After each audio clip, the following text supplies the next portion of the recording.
ourselves because we're building certainty and confidence. So it's sort of like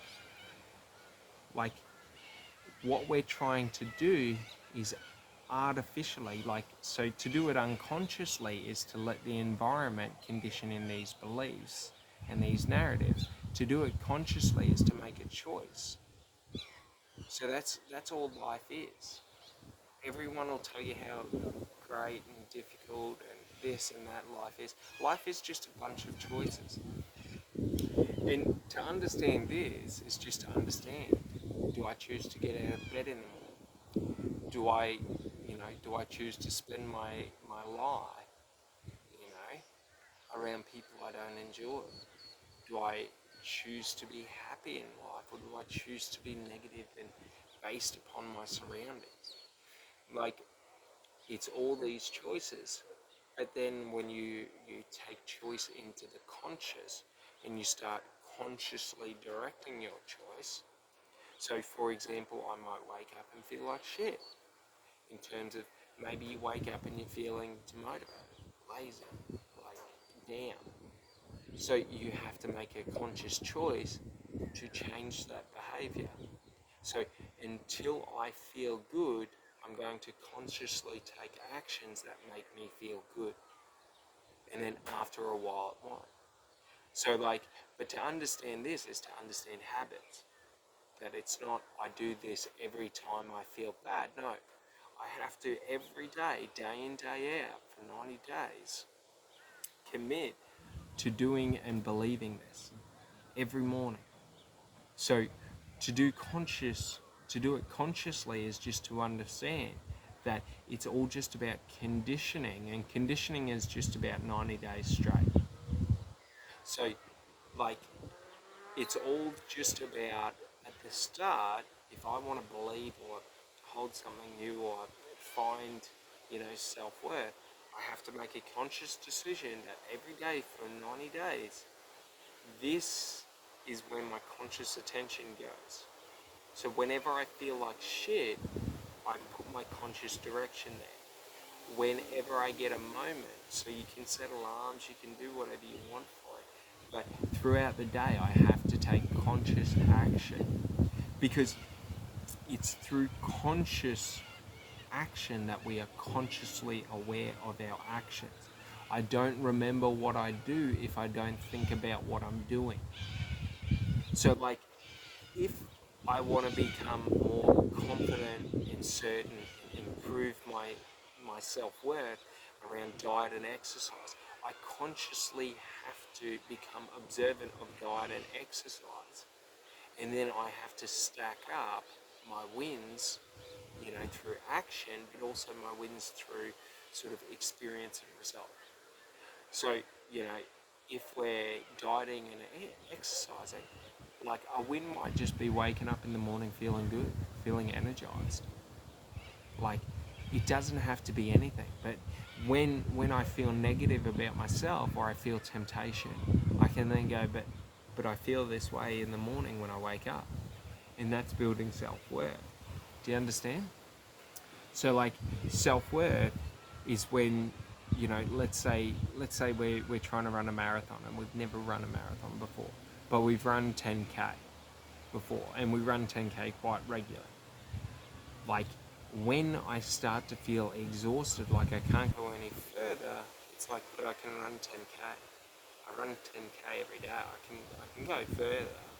Do you understand? Like, I could take a break and this and that. Like, we can start to frame the narrative that goes along with it. And that's what building self-worth is we're taking that point of experience or like evidence, okay, but it doesn't have to be results. So it can be any form of evidence. Like, if I talk to you and you say something that makes me think and sort of helps me to understand a bit further, like, I can take that as being a result. So that if I was questioning, let's say, the relationship with something, I can be like, but this happens. Do you understand? And then we create the narrative and the meaning around it, and we becomes one of the beacons of our self-worth. So, like in anything we're doing, whenever we're getting a negative thought, we just have to find that thought in terms of like identify like where am I feeling negative from? What am I feeling negative about? Am I feeling negative about myself personally? Am I feeling negative about myself because of like maybe I didn't do as much as I could have yesterday? Do I feel negative about myself because of external environments? Maybe I got, stressful news or things like that. Like we're trying to identify where it comes from so we know if something's like a truth from us. Because maybe yesterday I acted outside of myself and said things that weren't quite nice to people. And I upset people and hurt their feelings. And I'm feeling negative today. Well, when I'm working through it, I can say, but like I wasn't, my best self yesterday. I hurt people or upset them or, made them feel less than. So then I can work on, well, how do I shift that into a positive? So the positive is instead of thinking, I did this, I was negative, this and that, then what we're trying to reframe to is, but like whenever it's good, this is how it is. So like we have the choice of negative, and then we can create the choice of good and just supersede that choice over. So supersede the positive, narrative over the negative. And then we just fill it in. And we just keep repeating it until the negative narrative becomes the positive. And that's how our subconscious mind works when we're trying to reprogram beliefs. So you can do it for everything. Let's say you're in a relationship and the relationship's not the greatest. And you're always having fights and arguments. They do this that you don't like. And then they say you do this that you don't like. Like every time you notice a negative thing, you can consciously create a positive. Okay, so let's say you didn't like that your partner bickered at you and stuff like that and was snarky with you. So it's like when approaching them, you sort of got to figure it out and sort of identify what is the action that you would rather instead of that, and just like, hey, every time you're snarky and you put me down, like I don't like that. If you were to do this instead, like why don't you build me up instead of putting me down? Like you're now giving them a new pathway to take, and you're letting them know that the pathway they're on is a negative one for you. You know what I mean? So like the act of self-worth is just the understanding that when I have these negative thoughts, I have to identify this negative thought and then just supersede a positive thought over. And that's how we do it. So like, if you're doing something you've never done before and you have zero experiential knowledge on, let's say you're moving from marketing into sales. Marketing sort of transfers to sales, but it's not exactly like it. So trying to, go from selling one to many to one to one is quite different and difficult in that context. So you don't have experiential knowledge to sort of fall back on. So you have to artificially create new beliefs based on perceived knowledge. Whereas if you're 10 years out of marketing, going back into marketing, things will have changed and things will be different, but, a lot of it will transfer. The sort of ways of thinking, the perception, like essentially it's just our perception that shifts. So like, for example, our perception is just our way of framing and seeing things in our way of like our frame of mind. So like the perceptions will be the same. So like take for example working out or exercising. If you've exercised once, like you know how to exercise again. Like it's inherent. Like you know what I mean? while exercise starting again might be very difficult and sort of, you know, draining, and it might be emotionally a strain and things like that. Like, you've already got that past experience that you know, if I do this for a couple of months, I'm going to feel really, really good about myself and really energetic, and I'll feel healthy and this and that. So, like, we just got to understand that if we've already walked down this path before, okay, or we have experience in this sort of like situation or challenge or obstacle or goal, whatever it may be, okay, what we're able to do is we're able to see direct information. So, like, direct past experiences and previous experiences, and we're able to identify the exact ways to move through it. Or if we're going into something that we have zero understanding of and zero experience, what we're able to do is we're able to create perceived understandings based around other people's knowledge, but also our experiential data, so our lived experience. So it's sort of like being able to walk before you can see, right? You don't need to see to be able to walk, you just need to see to be able to walk confidently. So, like, you can make mistakes and take actions and be wrong. It's okay. But the thing is like, until you walk the path, you'll never know what it's going to be like. So there's no point of wishing and arming and waiting and lowering yourself and fearing it, because, like, essentially what you're able to do is you're able to look at similar events, create a timeline from start to finish. So, like, let's say you took karate, language, you know, schooling, you know, courses, you know, any sort of education or um, like knowledge-based skill that you had to go out and obtain. Okay, like playing football, you got to understand the rules of the game. You got to understand the strategy of the movements, and then you got to understand all the positioning and stuff like that, and how to tackle. So, like, you're able to see, well, I took this structure to learn it. So, like, you know, at the start I didn't really know, and then I sort of started to learn a bit of the difference about the strategy in the game and how it's played, and then I got into the finer technical abilities of the tackling and the running and all of this.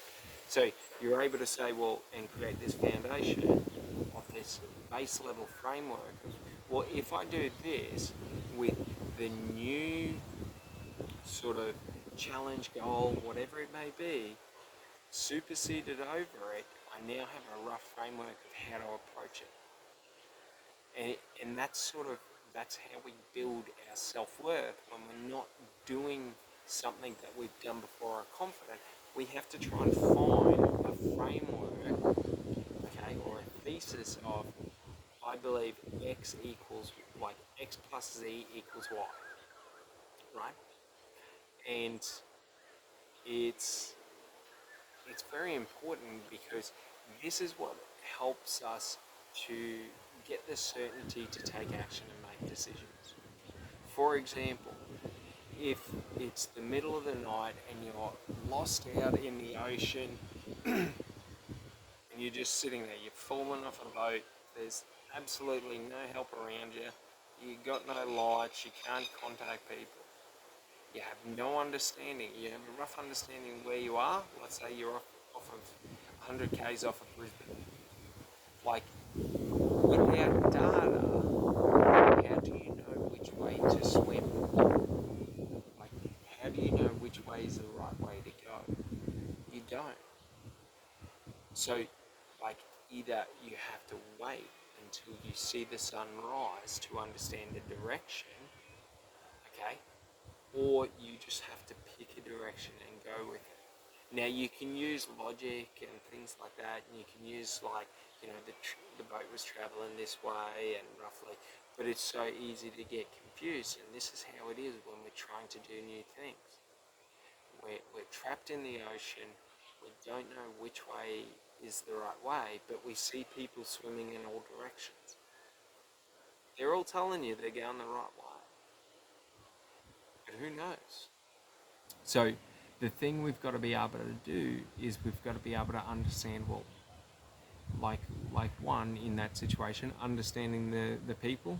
So, like for example, if one of the groups swimming in a direction are ocean swimmers and they're highly familiar with this area and they understand, you know, they understand it. It doesn't mean they're infallible, but it means, hey, if I follow them or listen to them, I got a higher likelihood of success. But it could be an absolute no-win scenario where they're that mixed up that they've just gone out to the open ocean. So, like, that's a key thing to understand is, like, it's okay to follow people and you can follow the best of the best in the world and still end up in the middle of the ocean. Like, it, it's not, like, nothing's guaranteed. So what we have to do within ourselves to feel confident and certain about who we are and about what we're doing is we have to be able to, like, create a framework belief, okay, and then move towards it confidently. And when we feel a lack of self-worth or when our self-worth feels low, we need to identify, like, what is causing us to feel low and then work out, okay, this is what it is. Currently it's negative. You know what I mean? Because you wouldn't be feeling low if it wasn't negative. And we just need to figure out a positive, empowering way to solve that problem and supersede it over. And then that becomes the new belief. All right.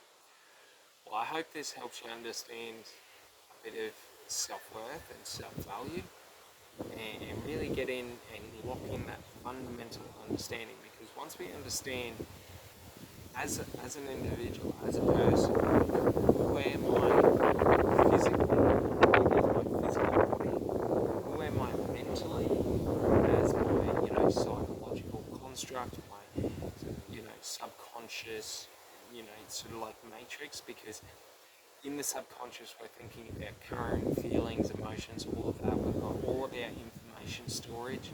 So it's sort of like, in our conscious mind there's sort of a bit of information, but the majority of it's in our subconscious mind. So it's all these sort of fundamental, like, matrices in our subconscious that all work within language. And that is how we can control it and we can access it, is through understanding of language. Now, I'll leave this one here, but the next one will be pretty exciting because we'll dive into the language and just going into understanding the all the different variations and ways that your mind uses language to basically create unique. So think about it like this: language is, we can have a numerical code, right, to identify information. We could have like an alphabetic code, like a written code, a word code. Okay, but sometimes the data gets so highly stored, like we get so much of it, that we run out of numeric options. We run out of, like, it's almost an impossibility to run out of numeric because you just keep adding numbers. Like, but for argument's sake, like, the way our mind's matrix works is, like, we have information stored at all these different levels. And basically, like, our conscious language is how we access information. But our subconscious mind only knows and understands, like, emotion, feeling, like instinct and things like that. So we have to lean into understanding that and identifying how to use emotion, feeling, instinct to sort of pull out the information, like, to sort of draw out the right information.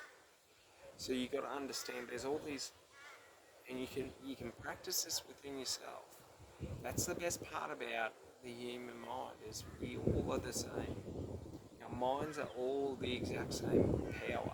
You know, far be it from, if you had a traumatic brain injury or you have, neurological diseases or things like that. Like, that's different. But for the average person, our minds are the same. And the thing is, it's sort of like a filing cabinet in our mind. If we have no system, no way of accessing the information, of categorizing it, of compartmentalizing it, then every time we try and use our mind, it'll be chaotic and messy. It'll be the epitome of chaos. And that's sort of how a lot of people are, in terms of they have all this scattered information and they sort of live out of their conscious knowledge. And they sort of don't understand they've got this whole world of subconscious thought that just because you're not aware of it happening, it's happening. So, yeah, it'll be pretty exciting to get into. But you guys have an amazing day and I'll talk to you later. Thanks so much. Bye.